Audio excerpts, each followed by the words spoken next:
दोस्तों, इंसान के मन की बात जानने के लिए तीन बातें आवश्यक होती हैं। यदि आप और हम लोग इन्हीं तीन बातों को समझ लेते हैं तो हम भी किसी भी व्यक्ति के मन की बात तुरंत ही समझ जाते हैं। किंतु इन तीन बातों को समझना बहुत आवश्यक है और आज इन्हीं तीन बातों को हम लोग एक बौद्धिक कहानी के माध्यम से समझेंगे कि आखिर ऐसी कौन सी वह तीन बातें हैं जिनको अगर हम लोग जानते और समझ लेते हैं तो हम लोग भी किसी भी व्यक्ति के मन की बात तुरंत ही जानने में सक्षम हो जाते हैं। तो चलिए अपनी उस बौद्धिक कहानी को प्रारंभ करते हैं। एक बार की बात थी, एक गांव में दो भाई रहा करते थे। वह दोनों भाइयों में से जो बड़ा भाई था वह अंधा था और छोटा भाई जो था वह खेती किसानी का कार्य किया करता था।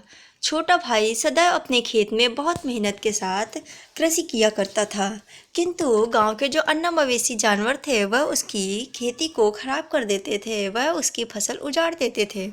वह इस बात से बहुत दुखी रहा करता था। एक दिन उसने सोचा क्यों न मैं अपने बड़े भाई को, वह जो अंधे हैं, उनको खेत में ऐसे ही बिठा दूं ताकि वह जब कोई जानवर आए तो उसकी आहट के पहचान करके उसे भगा सकें। तो क्या किया, छोटे भाई ने अपने बड़े भाई को वहीं खेत में एक कुटी बनाकर बिठा दिया और कहा, बड़े भैया, जब कोई भी जानवर आया करे और आपको उसकी खटपट सुनाई दिया करे तो आप खूब तेज से हल्ला कर दिया करिए, जिससे वह जानवर डरकर भाग जाया करेगा। बड़े भाई ने कहा, ठीक है, बिल्कुल, मैं इतना कार्य तो कर ही सकता हूँ। छोटे भाई ने उनके लिए एक कुटी बनवा दी और उन्हें वहीं पर अपने खेत के किनारे रहने के लिए कह दिया। वैसे ही वह बड़ा भाई जो था वो बहुत होशियार था। वह किसी भी व्यक्ति के, वस्तु के, इंसान के, जानवर के आने की आहट तुरंत पहचान लेता था। जैसे ही छोटे भाई के खेत में कोई भी जानवर आता तो बड़ा भाई तुरंत खूब तेज से हल्ला करके उसे भगा दिया करता था। यूं ही ऐसा चलता रहा और बड़े भाई ने बहुत ही अच्छे से और चतुराई से छोटे भाई के खेत की रक्षा करी। यूं ही बहुत दिनों तक ये सिलसिला चलता रहा। एक दिन उस खेत में एक हिरनी आती है और जैसे ही वह हिरनी उसके खेत में आती है तो बड़ा भाई खूब तेज से आवाज़ लगाता है, कहता है, हट हट हट हट। और जैसे ही वह हट हट की आवाज़ लगाता है तो हिरनी छलांग ना लगाए के बिना वह उसके खेतों के किनारे की बाउंड्री जो होती है, जो जिससे खेतों की मेड़ों को बांधा जाता है, वह उसको फांद कर निकल जाती है, उसको तोड़कर वहाँ से निकल जाती है। और उसी हिरनी का पीछा करते हुए एक राजा उसी हिरनी के पीछे पीछे आ रहे होते हैं और वह उस अंधे भाई को वहाँ देखकर आश्चर्य में पड़ जाते हैं कि आखिर यह कैसे समझ लेता है कि यहाँ पे कोई जानवर आया और इसने उसको भगा भी दिया। राजा कहते हैं कि क्या तुमने यहाँ किसी जानवर को आते हुए देखा है? तभी वह व्यक्ति, अंधा व्यक्ति कहता है, हाँ बिल्कुल, मैंने जिस हिरनी को देखा है वह क्या आपके शिकार के योग्य थी? तभी राजा ने कहा, हाँ, मुझे उसका शिकार करना था। वह जानवर जो था मुझे अति प्रिय लगा, मुझे उसका शिकार करना था। तभी उस अंधे व्यक्ति ने कहा, वह एक गर्भवती हिरनी थी और वह आपके शिकार के योग्य नहीं है, क्योंकि वह एक गर्भवती हिरनी है। और अगर आप एक गर्भवती स्त्री का या फिर किसी जानवर का शिकार करेंगे तो आपको पाप लगेगा, इसलिए आप उसका शिकार बिल्कुल मत कीजिए। तभी राजा आश्चर्य में पड़ जाते हैं कि आखिर यह तो अंधा है और इसे कैसे पता कि वह हिरनी है। राजा इस बात की सत्यता को जानने के लिए कि वह एक हिरनी है और वह गर्भवती है कि नहीं, इस बात का पता लगाने के लिए अपने सिपाहियों को उसी जानवर के पीछे भेजते हैं और कहते हैं, पता लगाकर मुझे यह बताओ कि क्या वह एक हिरनी है और वह गर्भवती है। जैसे ही सिपाही लोग पता लगाकर वापस आते हैं और राजा से बताते हैं कि हाँ, अंधे व्यक्ति ने जो भी उन्हें बताया है वह एक हिरनी ही है और साथ ही साथ वह गर्भवती भी है। राजा आश्चर्य में पड़ जाते हैं कि आखिर एक अंधा व्यक्ति इतना सुचारू रूप से कैसे निर्णय ले सकता है कि वह एक हिरनी थी और साथ ही साथ गर्भवती थी। राजा ने उससे पूछा कि तुमको कैसे पता? तभी उस अंधे व्यक्ति ने कहा, जब वह हिरनी मेरे खेत में आ रही थी तो मैं प्रतिदिन सभी जानवरों को भगाता हूँ, किंतु उस हिरनी के आने की आहट बहुत धीरे थी। इससे मुझे पता चला कि वह कोई बड़ा जानवर न होकर कोई छोटा जानवर है और वह स्त्री ही है, महिला वर्ग की ही है। तो मुझे पता चला वह हिरनी है और जब वह मेरे खेत की ऊंची ऊंची मेड़ों को फांदने की बजाय उन्हें तोड़कर निकल गई तो मुझे पता चला कि वह एक गर्भवती है, क्योंकि अगर गर्भवती हिरनी अपने ऊंची छलांग लगाएगी तो उसके बच्चे को नुकसान पहुंच सकता है, जिसके कारण हिरनी ने मेरे खेत के बांध को तोड़कर वहां से निकलने का प्रयास किया। तब राजा कहता है, यह तो बहुत होशियार व्यक्ति है, इसको तो बहुत ज़्यादा ज्ञान है। जब यह इतनी छोटी छोटी बातों में इतना गहराई से जानकारी प्राप्त कर लेता है तो यह तो मेरे राज्य के बहुत उपयोगी कार्य में मेरी सहभागिता कर सकता है। तभी राजा मन ही मन विचार करते हुए कहता है, क्या तुम मेरे राज्य में चलना चाहोगे? मैं तुम्हें ऐशो आराम दूंगा।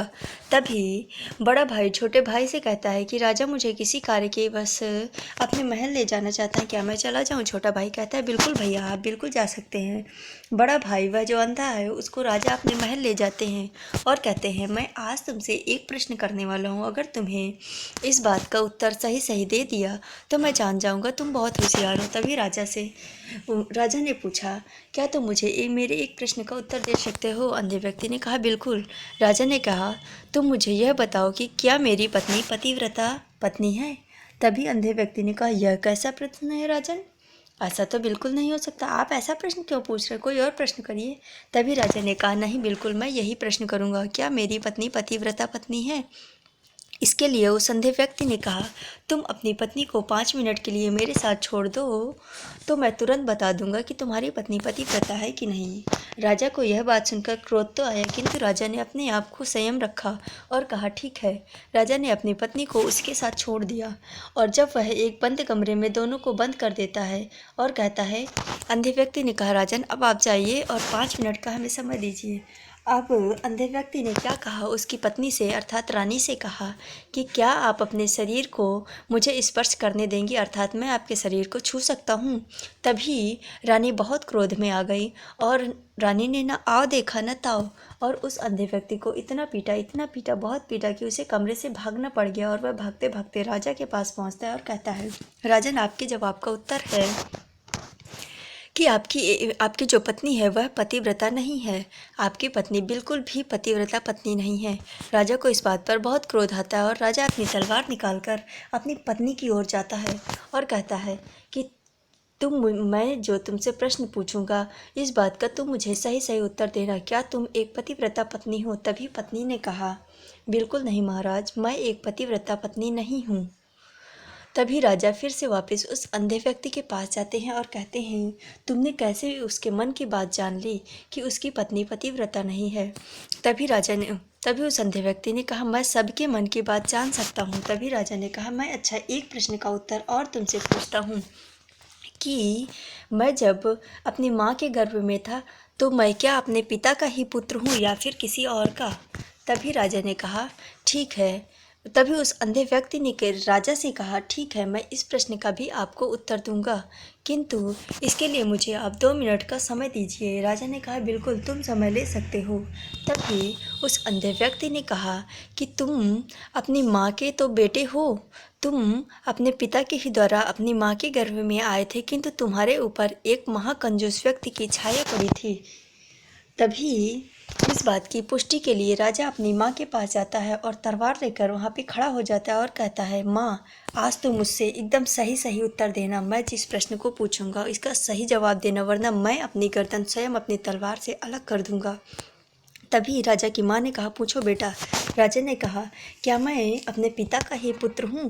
तभी उसकी माँ ने कहा, हाँ पुत्र, तुम अपने पिता के ही पुत्र हो, किंतु जब तुम मेरे गर्भ में थे तभी तुम्हारे ऊपर एक महाकंजूस व्यक्ति की छाया पड़ गई थी। राजा फिर से उस अंधे व्यक्ति के पास जाता है और कहता है, आखिर तुम ऐसे कैसे जान लेते हो सभी के मन की बात? तभी उस अंधे व्यक्ति ने कहा फिर से कि मैं सभी प्रश्नों को जानने के लिए उनसे जब मैं उत्तर दे रहा होता हूँ तो मैं एक प्रश्न अलग से करता हूँ। जिस प्रकार आपने कहा कि मेरे ऊपर किसी कंजूस व्यक्ति की छाया पड़ी है कि नहीं, तो मैं इसका उत्तर इस तरह जान गया। मैं आज आपको अपनी यह कला बताता हूँ। तभी राजा ने कहा, ठीक है, आप मुझे वह कला बताइए ताकि मैं भी किसी व्यक्ति के मन की बात जान सकूँ। तब उस अंधे व्यक्ति ने बहुत ही अच्छे शांत स्वभाव के साथ कहा, जब मैंने आपका इतना सारे कार्य किए तब आपने मुझसे खुश होकर मुझे एक भी उपहार नहीं दिया, जिसके कारण मैं जान गया कि आपके ऊपर किसी कंजूस व्यक्ति की छाया पड़ी हुई है। और मैं लोगों के मन की बात इस तरह जान लेता हूँ, उसका भी सीक्रेट मैं आज आप लोगों को बताता हूँ। तभी उस अंधे व्यक्ति ने राजा के सामने कहा, जब मैं किसी भी व्यक्ति के सामने जाता हूँ और उसके मन की बात जानने वाला होता हूँ, तो मैं उससे सिर्फ और सिर्फ एक प्रश्न करता हूँ, और उसी एक प्रश्न में मेरे सारे उत्तर छिपे होते हैं। जब मैं वह एक प्रश्न व्यक्ति से करता हूँ, तो उन 3 बातों में से सबसे पहली बात है जो हम सभी लोगों को ध्यान रखनी है, वह है उस सामने वाले व्यक्ति की आंखों में देखना। जब मैं किसी व्यक्ति से प्रश्न पूछता हूँ, तो उसके आँखों में देखने का प्रयत्न करता हूँ। जब मैं देख सकता था, अर्थात जब उस व्यक्ति ने कहा कि जब मैं देख सकता था, तब मेरे गुरु ने मुझे 3 बातें सिखाई थी। किसी भी व्यक्ति के मन को पढ़ने के लिए 3 बातें जो आवश्यक हैं, वह मेरे गुरु ने जो सिखाई थी, वह आज मैं आपको सिखाता हूँ, जिसके कारण आप भी 1 मिनट के अंदर किसी भी व्यक्ति के मन की बात जान लेंगे। पहली बात वह है कि किसी भी व्यक्ति के मन की बात जानने के लिए आप उसके प्रश्न पूछने के बाद उसकी आंखों में देखिए, आखिर उसकी आंखें क्या कह रही हैं। उसकी आंखें अगर डरी सहमी हैं, तो आप जान जाएंगे कि वह उस प्रश्न से विचलित हो रहा है, अर्थात उस प्रश्न का उत्तर वह नहीं देना चाहता है। अगर उसकी आंखें मुस्कुराती हुई दिख रही हैं, अर्थात उस प्रश्न से वह संतुष्ट है और वह उसका उत्तर बहुत अच्छे से और शानदार तरीके से देने वाला है। और दूसरी बात यह है कि जब आप प्रश्न पूछ रहे हैं, तो आपको आंखों के साथ साथ उस व्यक्ति के चेहरे पर भी देखना है, अर्थात जब आप किसी व्यक्ति से प्रश्न पूछ रहे होते हैं, तो उस सामने वाले व्यक्ति की भाव भंगिमाओं पर बिल्कुल भी ध्यान दें। आप लोग देख रहे होंगे कि जब आप प्रश्न पूछते हैं, तो तुरंत ही उस व्यक्ति के फेस पर एक अजीब सी मुस्कुराहट या अजीब सा डर दिखता है। इससे आप तुरंत पता लगा सकते हैं कि आखिर सामने वाला व्यक्ति के मन में कौन सी ऐसी बातें चल रही हैं। वह उस प्रश्न से संतुष्ट है, या फिर वह उस प्रश्न से डर रहा है, या फिर वह उस प्रश्न का उत्तर बहुत शानदार तरीके से देने वाला है।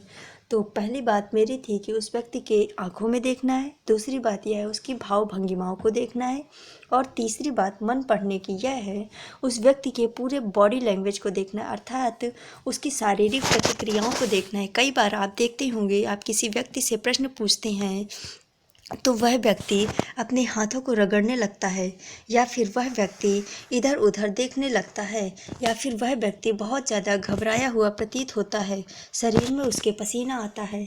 तो फिर इन सभी बातों के माध्यम से आप जान सकते हैं कि सामने वाले व्यक्ति के मन में कैसी बात चल रही है। और अगर यहीं उसका शरीर प्रसन्न दिखाई देता है, उसकी मौद्रिक स्थितियाँ जो है वह एकदम सही है, वह अपने हाथों को रगड़ नहीं रहा है, आँखों को इधर उधर ना बैठाकर आपके आंखों में आंखें डालकर आपके प्रश्नों का उत्तर दे रहा है, तो आप समझ जाएंगे कि वह आपके प्रश्नों से संतुष्ट है और आपके प्रश्न का उत्तर शानदार देने वाला है। तभी यही 3 तरीके हैं जिससे आप किसी भी व्यक्ति के मन की बात मात्र 1 मिनट के अंदर जान सकते हैं। 1 मिनट क्या होता है, आप उससे भी कम समय में किसी भी व्यक्ति को पहचान सकते हैं। उसके हाव भाव को देखकर आप भी ये जान सकते हैं कि आखिर यह व्यक्ति आगे क्या करने वाला है, या फिर यह व्यक्ति आगे क्या उत्तर देने वाला है, किसी भी प्रश्न पर क्या प्रतिक्रिया करने वाला है। अगर आपको भी यह 3 बातें समझ में आ रही हूँ, तो प्लीज़ मेरी इस वीडियो को लाइक करिए और मेरे चैनल को सब्सक्राइब करिए, ताकि मैं यूं ही कुछ गूढ़ रहस्य जो हैं वह आपके सामने लाती रहूं और आपको भी इन सभी रहस्यों से परिचय कराती रहूं। धन्यवाद।